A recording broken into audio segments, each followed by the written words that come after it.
This my reset, walking head high, that's the preset. Got the J in the chair, you can breathe it. Exhale, we gon' turn that hurt into detail. This my reset, new page, new frame, hit the refresh. If you made it to the carrying that weight since the group chat. Smiling in the pit, but you knew that heart say break, mine say keep going. Now you in the lobby and the lights start glowing. Edge laid, hoodie on, still holy. Tear stains on the sleeve, still cozy. Black girl doc with the big gold hoops. Say your name and the chain get loose. This my reset, walking head high, that's the preset. The J in the chat, you can breathe it. Exhale, we gon' turn that hurt into detail. This my reset, new page, new frame, hit the refresh. If you made it to the screen, that's a big flex. Type here in the box, that's progress. That's progress. We wave when we wade through the deep end. We brave when we break, then we deepen. You're safe in the space when you log in. Drop one word for your check-in. It's my reset, walking head high, that's the preset. The J in the chat, you can breathe it. Exhale, we gon' turn that hurt into detail. It's my reset, new page, new frame, hit the refresh. If you made it to the screen, that's a big flex. Type here in the box, that's progress. That's progress.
It's my reset, walking head high, that's the preset. Got the J in the chair, you can breathe it. Exhale, we gon' turn that hurt into detail. It's my reset, new page, new frame, hit the refresh. If you made it to the screen, that's a big flex. Type here in the box, that's progress. That's progress. You've been carrying that weight since the group chat. Smiling in the pic, but you knew that. Heart say break, mind say keep going. Now you in the lobby and the lights start glowing. Edge laid, hoodie on, still holy. Tear stains on the sleeve, still cozy. Black girl doc with the big gold hoops. Say your name and the shame get loose. It's my reset, walking head high, that's the preset. The J in the chat, you can breathe it. Exhale, we gon' turn that hurt into detail. It's my reset, new page, new frame, hit the refresh. If you made it to the screen, that's a big flex. Type here in the box, that's progress. That's progress. We wave when we wade through the deep end. We brave when we break, then we deepen. You're safe in the space when you log in. Drop one word for your check-in. It's my reset, walking head high, that's the preset. The J in the chat, you can breathe it. Exhale, we gon' turn that hurt into detail. It's my reset.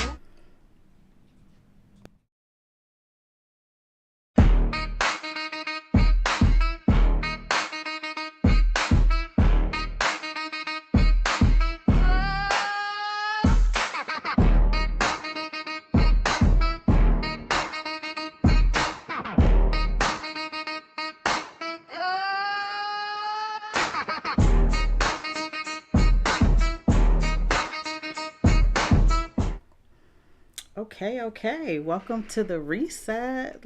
Let me figure out my camera. Let me figure out my camera real quick before we get started.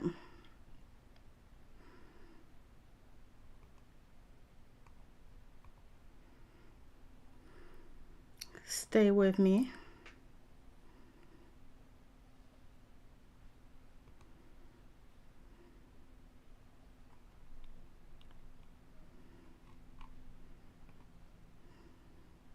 All right, there we go. Okay. Can y'all hear me out there? Give me a hello or something. Tell me where you're tuning in from. Make sure my mic is working, because y'all know technology will throw you a curveball in a second. Okay, so hopefully y'all hear me. Hopefully y'all see me. I'm gonna look on my own Facebook to make sure I can see myself. Make sure y'all ain't looking at nothing. Okay, it looks like we're good to go on my end. Okay, let's see. Double checking though, cause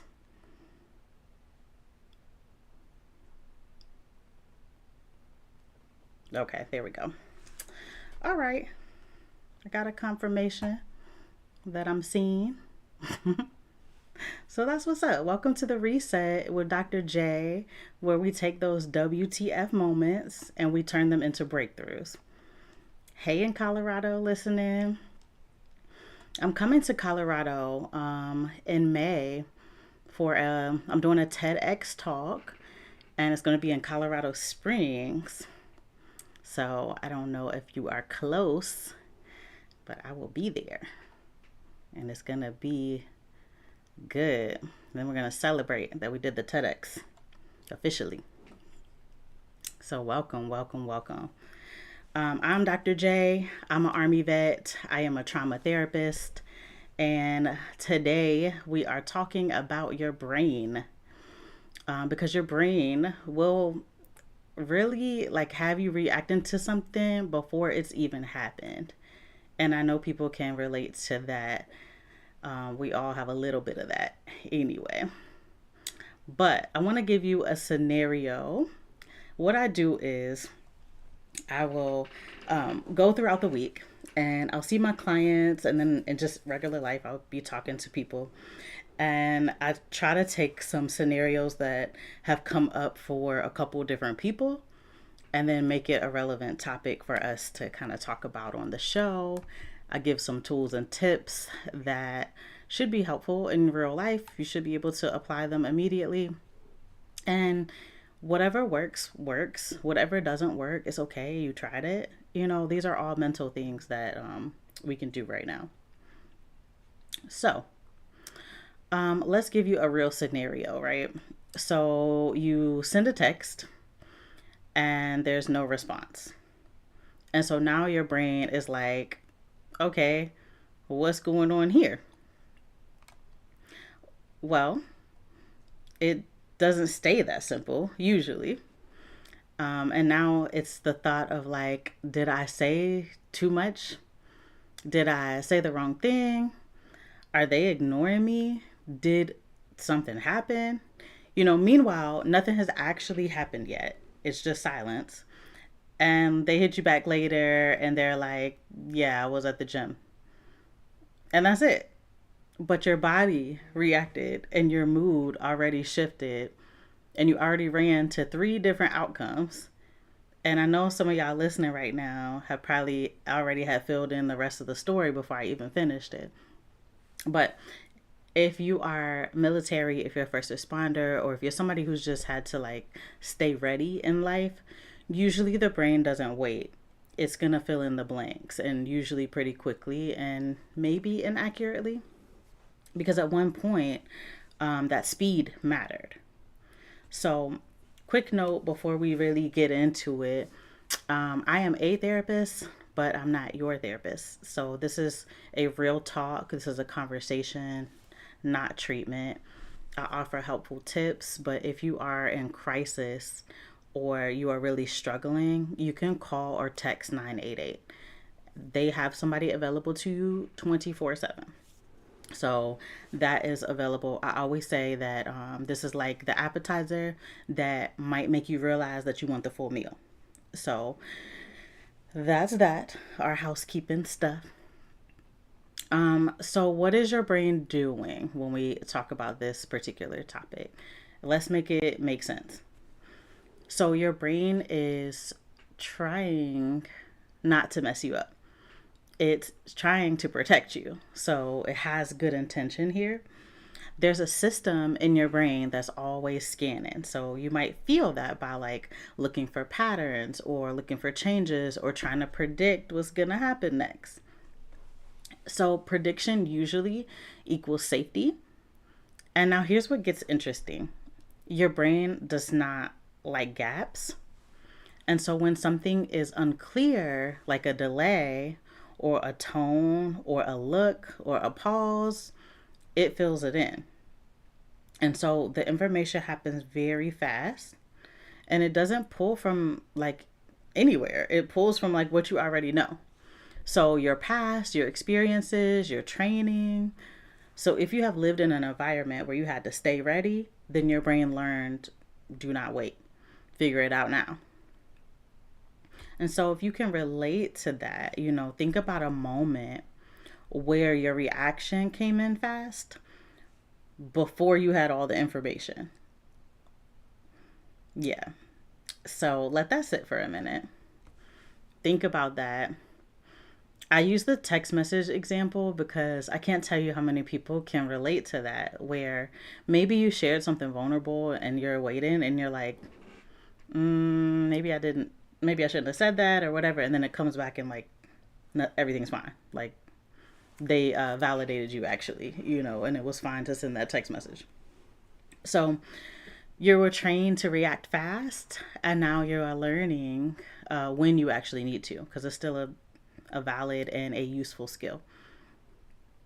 So let's talk about why it feels so real in that moment when we're just sitting there waiting, and all those thoughts come up, and it feels very real. So it's not, it's so convincing, even though it's not fact. So because it's not just a thought, your body joins in, And the second your brain thinks something might be off, your system shifts. So your heart rate can change, your breathing can change, your muscles can tighten, and you are preparing, even though nothing is really happening. And so now you're not just thinking it, you are also feeling it. And once you feel it, it feels real, and now you are really in it. And so that's why I think this is so important to talk about, especially since I hear it keep coming up. It's very real in that moment. Like, you might look back at it later and be like, oh, that was silly. But in that moment, it's very real. So, in the immediacy of like right now, you can even check like your shoulders right now. Are they tight? You can kind of like check your body to see like, is your brain somewhere else, or is it right here in this moment where like nothing is happening? You might be listening to this show, or you might be doing something and have this in the background, but you can still check. Are you tight? Check your body. And so all of this is information that we need to know about ourselves, and so we learn ourselves. The brain is not always telling you the truth. It is telling you what feels familiar though. So if, for instance, going back to that text message, if I'm waiting and the story is brewing in the background, I might notice that I'm getting a little tight, and my body's responding to that too, even though nothing is really happening and I'm really just waiting for an answer. So take that and apply it to whatever scenarios come up for you all, but I'm going to keep using that one because it was something that came up that was really important to quite a few people as we worked through that and we learned about it. So how do you work with it? Because we're not shutting your brain off. We're just getting better at working with it.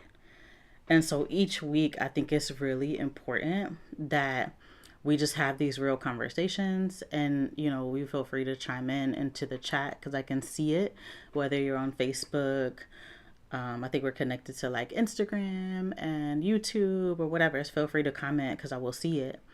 But I think it's important for us to have tools, because if we don't, then like, how are we doing this? And this is not a subject in school where we just learn emotional regulation or emotional intelligence or whatever you want to call it, and we're good to go. Like, no. And especially if you went to the military, oh my gosh.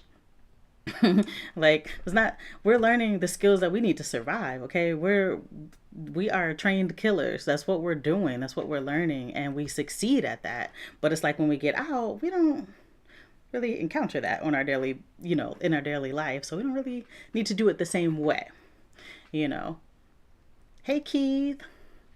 I saw you wrote, hey, Doc. What's up? Thank you for talking.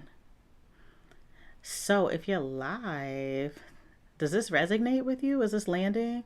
Have you ever had that moment where, like I gave the example of the text message where you're kind of filling in the blanks and you might be wrong, or, you might have had this whole narrative and then they come back and they're like, yeah, I was at the gym. And we're like, oh, okay. So I did all that worrying and stuff for nothing. I know I'm not alone. Hey, the sports bar. Thank you for tuning in. So the brain picks one explanation and usually runs with it.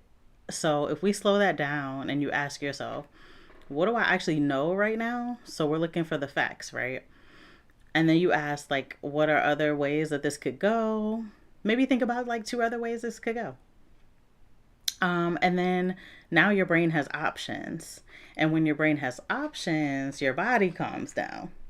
And so certainty is not the only way to feel safe. Like, sometimes options is too. Okay, yeah, I do that often with my brother and my family. Most of the time, our relationships in our life, because we care about those people, we expect them to respond and things like that. So they may even just be busy and we're like, busy with what? Like, you can't answer the phone? Even though, everybody's allowed to be busy. But so if we think about going back to that text message, right? What do I actually know right now?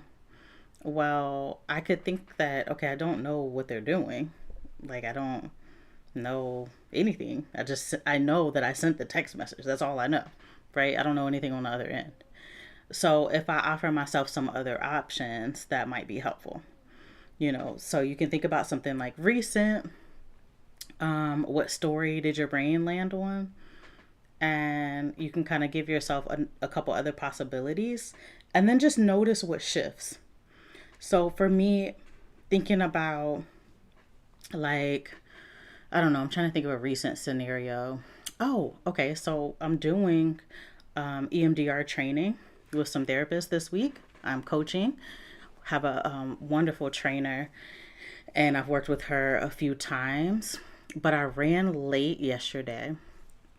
And she's really wonderful. Like, she did not care, and I wasn't that late. But in my head, I had all these different scenarios, and I was kind of got into like a negative space with myself where I'm like, girl, you had plenty of time this morning, got up early, and all the things. And now, what is she going to think of you coming in late when you have a duty to do? And it was fine. Like, it ended up fine, but I filled my head with so many scenarios that none of them were true. And when I got there and actually was like, hey, sorry I'm late or whatever, everything was fine. It kept, the day kept rolling. It was actually a wonderful day. Lots of therapists learning EMDR and getting into that deep trauma work. It's good stuff. And it's also what I love to do. But it just, the narrative in my head that wasn't really true made me feel like, oh my gosh, I'm unreliable, all the things. It wasn't true. So that's how, an example, real time, yesterday, right? That you can offer your brain different scenarios. I've worked with this person many times. So they obviously didn't care. They know that I'm reliable. They know that I'm going to show up and do whatever needs to be done during this training. So why was my brain telling me different stuff? It's funny how it happens, but it really happens, and we really feel that when it happens. So we have to combat that. We have to catch it, and that's where mindfulness comes in. So a tool that I'm thinking about, like, that will change how we move is like the facts. So we check the facts. The facts are what really happened. The story is what your brain added, and then your brain blends them together. So we need to separate them. Okay, what are the facts? And then ask, what did I add to this? And I guarantee you will start to see some differences. There's some space here, okay? That's where your power is. If I stop and ask myself, what's the facts? Then I'm going to start to come up with, okay, these are the facts. This is what I know is fact. And this is what I added to it. That's going to create a little space, and I'm going to be able to say, oh, okay, I need to go. My feeling is with the stuff I added versus like the facts of the situation. So I can feel a little bit better if I lean to the facts. So something that's been sitting with you, think about it. Any scenario that you can think about. If you want to share. But if you don't, you think about it amongst yourself. But also break that down. What are the facts? And then the story. And there's no pressure to fix it. We just want to see it clearly right now. That's what we're doing. We are combing over the situation so you can see it clearly. Because that part is important when it comes to like regulating your emotions. When you think about how you feel about something and you break it down, what usually happens is, if I ask somebody, what are the facts of the situation? Or if I can like do a whiteboard or something and have the facts on one side, but have the story on the other side, we start to break it down. So what really happened? Going back to that text message. Well, the fact is I sent the text, and also that they didn't answer. But what am I filling in with that story? Well, maybe I said something wrong, or maybe I was too vulnerable, or maybe they don't want to talk to me. Maybe they're mad at me, or whatever comes to mind. But that's what I'm adding in. It's not the fact. And usually when I separate them, the brain is like, oh, okay, so I'm making stuff up. Mm-hmm. And then what emotion, like if I have anxiety or anger or whatever comes up for me, or sadness, Is it going with my story or is it going with the facts? Then I can start to see, oh, okay, so if all these things are true, they're mad at me, they ignored me, whatever other scenarios we can come up with, then that is where my emotion lies. But if I go with the facts that I texted and they just didn't answer yet, there's not really a lot of emotion there. So that's one way to like break it down. Your brain likes clear answers. And so life is layered. So we expand it. So we want to ask, like, okay, what else is true here? I did not like how that went, and I'm still moving forward, in an uncomfortable scenario. So if this feels uncomfortable, but I am still okay, and so we're creating some flexibility with our brain. And flexibility is what builds resilience. Because if we're very rigid in our ways, but life is layered, at some point we're going to run into some problems here. So we want to work on that flexibility. So if you think about something that feels off, and then you add what is true, and you let both exist, usually you can manage that a bit better. So, are there any things that, in your life that you're thinking about that, sometimes feel off? Because you want to begin to break those down. If you're going from, 0 to 100, something's off, and you want to kind of piece together, how did you get there? A lot of people will say, like, they'll be like, no, I just do that. I don't think about it. I just go from 0 to 100. And the truth is, no, you don't. Or some people will say, I'm always, at something. I'm never at 0. And that's okay. That's data, right? But we need to know, like, how you got there or what that even feels like for you, And so you are the expert of your life. How do you even get to 0? What does it feel like when you are there? What does it feel like when you go from 0 to 100? Later, do you regret that, or is that okay with you? So you want to begin to think about those things, and you want to think about what you want to be better. And so as we're thinking of like the brain and filling in the narratives, so when do we do that? Why do we do that? Is it helpful for us or is it harmful to us? And I think probably we could think of situations at least once a week where our brain just automatically filled in something and it wasn't necessarily true. And we're like, later on, we're like, why did I? Oh, okay, yeah. So that's the information that wasn't necessarily true. So I think that part is important when we're thinking about, like, what is the brain telling us? The brain is going to keep scanning, it's going to keep predicting, and it's going to fill in the gaps.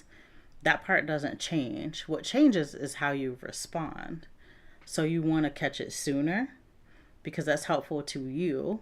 You want to pause. I always tell people there is power in the pause. I probably say that, I don't know, several times a day. Because if you can think about scenarios where you didn't, where you made a situation or something like that, usually you didn't pause. You didn't think about it. And it's helpful in a scenario like combat. You can't pause. We don't have time to think. You're in autopilot. But not so helpful in like an argument with your spouse or something like that. Like, you didn't pause to see, like, take a break so we can calm down, or pause for clarity or something like that. So 0 for me is very dangerous. And as my mind wanders to worst case and best case scenarios, I often side with the worst case scenarios, which ramps me up to 100 quicker when I'm activated.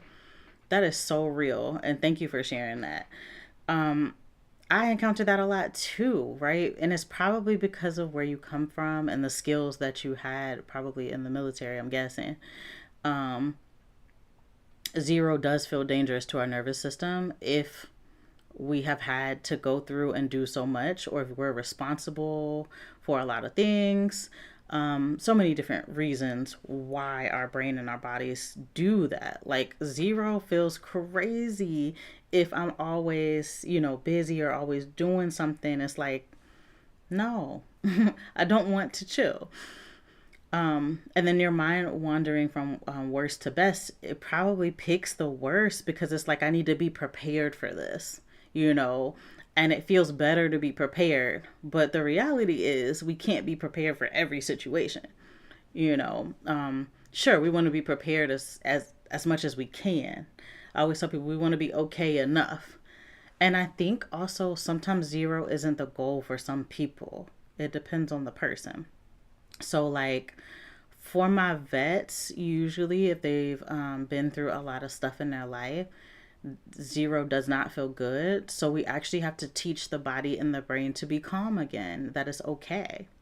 So, that means the grounding in this present moment. That means like looking around the room, telling me things that you can see right now, and so that you're in this moment with me. You can hear things. What are some things you can hear? Hopefully you hear my voice, right? If you're listening to my show. But what are other things that you can hear in your room and your surroundings, because that puts you right here in this moment, not in whatever else has happened to you in your life. So we need a lot of grounding for our brains and our bodies to get in line and say, oh, it's actually okay to be calm in this moment. There's nothing happening. I don't need to think of worst case scenarios right now. And so it's like a new training that you have to go through to get there. But you don't necessarily throw out everything that you know. You just remind your brain, oh, in this scenario, I'm actually good. I actually don't have to do anything. And so, but I think that's very real for people that come from service-based organizations, whether you're a vet, a first responder, you're still in the military, you need those things for survival. I mean, I even think like minorities, marginalized populations, like you can't really be at 0. Like sometimes it's not safe out here, you know?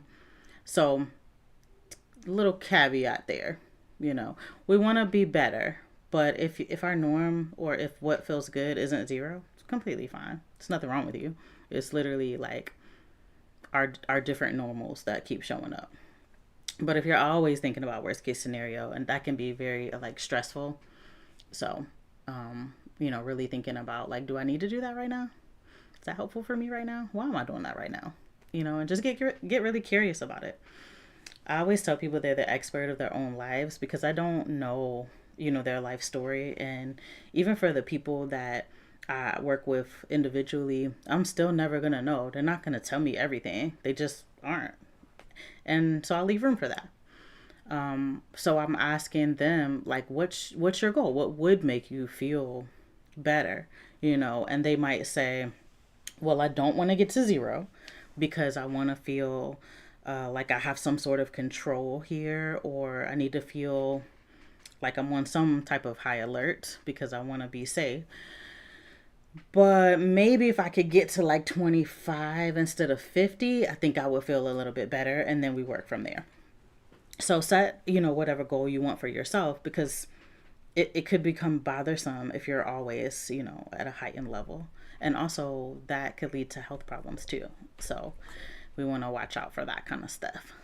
But thank you for bringing that very real statement, because there are a lot of people like that, and that doesn't mean that there's anything wrong with you. It's just like we set our goals a little bit differently when that happens.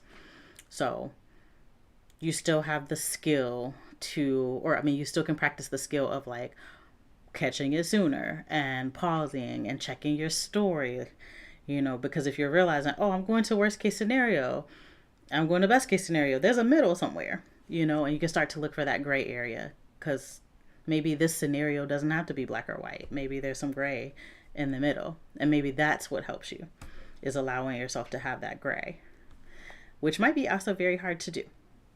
So you choose your next move. And over time, your system learns, which is so fascinating about the brain. Why I love, the brain, because your system learns over time, your nervous system. And we're not in the same environments anymore. So like we can move differently now. So I think that part is important, because in different jobs, we do have to move differently. And let's say your job is military or your job is first responder. In order to do your job well, it looks a little bit different. So when we talk about like being able to use these skills, it looks a little bit different for that person that's still in that high stress environment. It looks a little bit different. But when we get out, we got some more work to do, because like now we got to remind ourselves we're not in that situation. If you've been in a career for like 20 years and it was like high stress, and then or even if like let's take it one day, you're in a high stress environment and then you come home, you're not there anymore, and so what does your body and your brain do when you get home? I know for me, like whenever I'm in a training like I'm in right now for the last couple days, the trainings are 8 to 6:30 p.m. and then usually we meet with the training team afterwards. So by the time I'm finished with that day, I do not have a lot to say. And actually, I don't even have a lot to give. Like, I will order food because I don't want to think. I will order, food for those couple of days. But I know it's temporary. I know it's not always going to be like that. But I still have to think, okay, and even in this high demanding environment, how am I going to take care of me, right now? So you still have to pause. You still have to catch it. Okay, I didn't eat anything. Let me take care of myself. Let me get something to eat, because I have to be grounded in order to teach other people their own skills and how to ground themselves. So I have to practice what I preach. So can't just be out here doing craziness and then telling people to calm down. Like, that doesn't work. I have to do the things that I'm telling you all to do. So that's my thought process. I was working like all week and we're thinking about, all these different things. And I thought it was funny. I was like, isn't it funny how like the brain can like make up so many stories about us, and we're like, our emotions go with it. And we're like not even fighting it if we don't notice it. So I'm like, well, let's talk about that part. Let's talk about how to notice it, and then like, what do we do when we notice it? And it's all about the small changes anyway. But I pulled up, let me see if I can pull it up. I pulled up like the top ones that our brains do, and I thought it was fascinating because I feel like you guys can relate, because I know I did. So I'm going to read them to you all. So we have the all or nothing thinking. That is where, what I was just talking about, the black or the white. There's something in between. Usually there's a middle ground, but we believe that everything is good or bad. There's nothing in between. It's not true. But in some things it is. So we don't want to talk in absolutes here. But a lot of times there's a middle ground. Like, there are more than two options, black or white, or all or nothing. Or, yeah. So how else can I think about the situation? So you're challenging your brain. How else can I think about it? Are there other options here? Same thing I was talking about with the text message. If I'm thinking, oh my God, they're ignoring me, or whatever other road I can go down, are there other options here? Could they be at the gym? And that might help me. So how else can you think about that situation? Another one is filtering. So we are focused on the negatives and ignoring the positives. So how many of you have gotten like an evaluation where they said so many nice things about you, but they said that one negative thing, and now the whole picture is gone and you're just focused on that negative thing that they said about you? So am I looking at the negatives and ignoring the positives? Maybe, right? And so if that's the case, then we can do some work on that. So then consider the whole picture. Look at all those good things they said about you and consider the negative thing too. Maybe there's some improvement here that we can make. But we don't want to just focus our filter, into just that negative. That's not helpful for us. So if you do that more often, then it becomes more painful. So we want to catch those kind of things. By the way, we all do this kind of stuff. Nobody is exempt from the things that I'm talking about. We all have a way of doing these kind of things. So personalizing is another one where you are unfairly blaming yourself, excuse me, for anything that goes wrong. And I noticed like sometimes kids do this a lot too. They'll think like everything is my fault. So is this really about me? What other explanation might there be for this situation? And you can kind of look at the possibilities. And mind reading was another one. Assuming that you know what others are thinking. Okay? I know a lot of people are guilty of that, including myself. So, you question your assumptions. How do I know what others are thinking? What is the evidence, right? Catastrophizing, that is making, imagining the potential negative consequences will be disastrous. I didn't get up early enough today, so this whole day is gonna be terrible. And it's like, wait a minute, it's just 8 a.m. Like, how's your whole day gonna be terrible? So we do that kind of stuff. So what's the evidence that the rest of the day will be terrible? Or we can think of other scenarios like, will this matter a month from now? Probably not. Some things will, but most things that we blow out of proportion won't. What's another one? Oh, should statements. Oh my goodness, how many times do we say should in our daily life? So when we think of terms like should, like what should be said or what should be done, usually it comes from a place of shame. If we think about like I should lose weight, that's more of like a shame-based thought.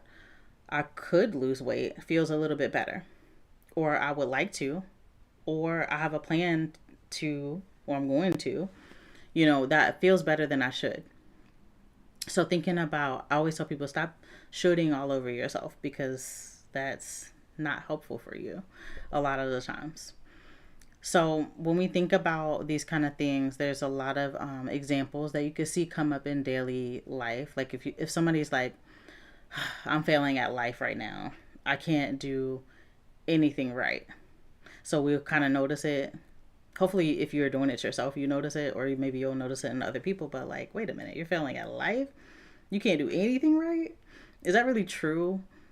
And we can kind of question that a bit. When, pull up another scenario here. When a student is eating in the cafeteria and they look around and they think, everyone thinks I'm such a loser for eating alone. It's like, wait, how do you know what they're thinking? That's just an example, but that happens sometimes where we're like, we think we know what everybody else is thinking and it's not true. Another scenario was a parent of young children compares themselves to others, focusing on times when they lose their cool and they disregard their usual gentle approach. So that scenario, if you're, usually a gentle and then you lose your cool, does that throw out all the other times where, you did a great job? No. You just look at, oh, you know what? I probably could have handled that a little bit better. I wish I would have done this differently. And next time I'll do this. So giving yourself some grace in the process, but also noticing it's not true that I'm just, one way or another. So think about what you do, in your daily life. Think about the emotions that come with that. What alternative thoughts might be helpful for you? And what would help you shift towards believing the alternative thoughts, which might be hard. So these kind of conversations are not so that you go and beat yourself up because you do these things. They are like, oh, and we could probably laugh about it, but what do you do on the daily basis? What do you catch yourself doing? I'm a person that lives with chronic pain. So sometimes I can get really frustrated when I'll be like, dang, like, yesterday my neck was hurting. Today my back is hurting. Like, I just never have a good day. And then, like, the reality is that's not true. I do have good days sometimes. But some days I am running a business and training and doing all the things, therapy and everything. And I feel like my body's made of glass, and that's just how it is sometimes. So, Susan, I'm not going to repeat that. I doubt that that's true. That is funny though. Okay. So Susan threw me off. All right. So I'm gonna leave you with this. I want you to think about, those things that we just talked about. All those things are called cognitive distortions, or we call it stinking thinking. When are you having stinking thinking? Because it is affecting you. Now, the goal is not to have none because it's not reality. But the goal is to catch it when you're doing something that maybe you could do a little bit better and challenge yourself. So that's the purpose. So literally, if you are looking at these things and you're like, I can't do this, I can't be perfect. Like, no, this is not the goal. It's never the goal to be perfect, okay? So please never come to watch anything that I do or watch any of my podcast or any of my work, and just think like, oh, she wants me to be perfect, because hopefully I never send that message to you, because it's just not real. None of us are perfect and none of us ever will be. So that's never the goal. But what I do want is for people to live their best life. And so living your best life might mean that you need a little self-awareness sprinkled in there so that you can do better, and the goal is like 1% better. And if you're 1% better every single day, at the end of the year, that equals a lot. Oh yeah, Susan, I love to laugh. I love to laugh. And thank you for that. She said, you need to laugh too. Definitely. We all do, for real. Especially, when we think about all the challenges going on outside of our control. Like, yeah, how do we help that? We can laugh a little bit. I know after a therapy day, the last thing I want to do is watch something serious. I'm putting on my Bob's Burgers and looking at that ridiculousness, and I just think it's so funny and corny, and I really love it. So like, that's my jam. That's how I decompress.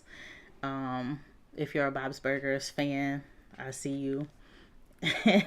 Some people hate that show, but I love it. I think it's so funny. Anyways, going back to the brain, right? Your brain teaches you to be ready. And now you teach it like, okay, well, here's how I move with clarity, and you don't have to follow every thought. You can pause and look at it and choose what comes next. So if you remember nothing else, remember there's power in the pause. And that is, something that's really going to help probably for the rest of your life. If you notice some things and you start pausing before you respond, you're going to be like, dang, I did a good job. Like, I did better. Or I had somebody last week, they're like, and I would have, I wanted to go cuss out my boss, but I paused. And I'm like, okay, that's great. That probably kept your job for you, but think about it. Even with your kids, or something that's driving you crazy. Can you pause for a minute and then respond and just see what happens? When we talk about suicide prevention, a lot of times when somebody's in so much pain, if they can pause to talk to somebody, pause to look at their safety plan, pause to remind themselves of why they want to live, like usually it'll interrupt that process. So there really is like tremendous power in pausing. So just to give you low level and high level insight about that pause, it's very real, and use it.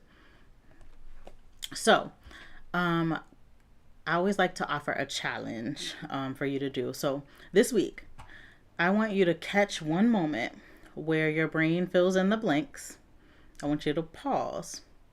I want you to check it and do something different with it. Just once. That's how change actually happens. So think about that. Hopefully it is helpful to you. Hopefully you will notice yourself pausing and responding differently, because that's what this is about. We're trying to make some good changes here. And then pat yourself on the back if you do it. Like, that's exciting. Like, do that. If you notice any shifts, if you notice any changes, like, comment that. That is exciting when you do that. Or if you notice that you do it already, great. Can you fine tune it? Can you do it a little bit more? And just see what happens. There's no like right or wrong answer here. I think the right answer would be to try it if it is one. If you don't try it, that's also fine. It's just like you won't improve. So some things to think about. Take what you need, leave what you don't. And I will catch you guys next week. If there are topics that you guys want to discuss, please comment, tag me in it. Use the reset at WTFnationradio.com. I love suggestions because it makes this for you. And then we talk about some things.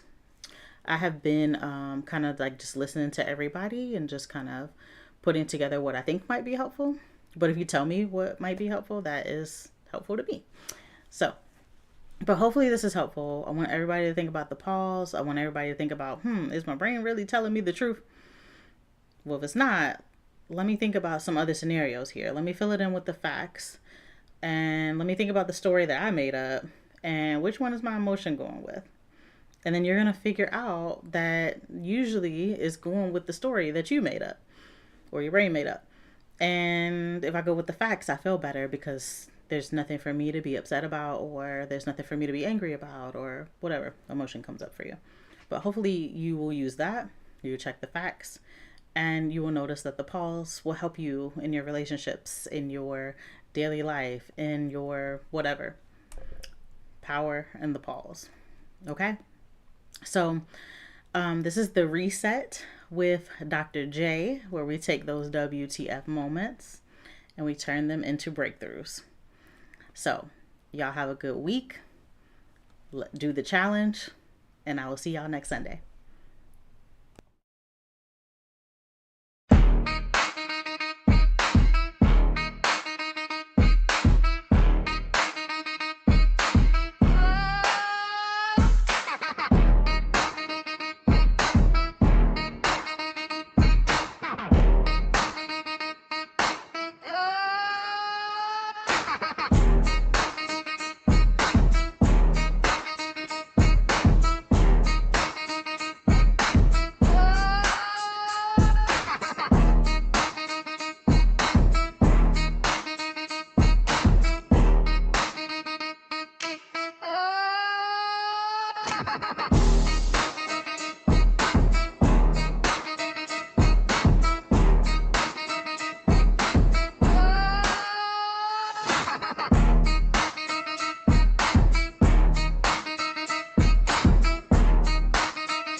This my reset, walking head high, that's the preset.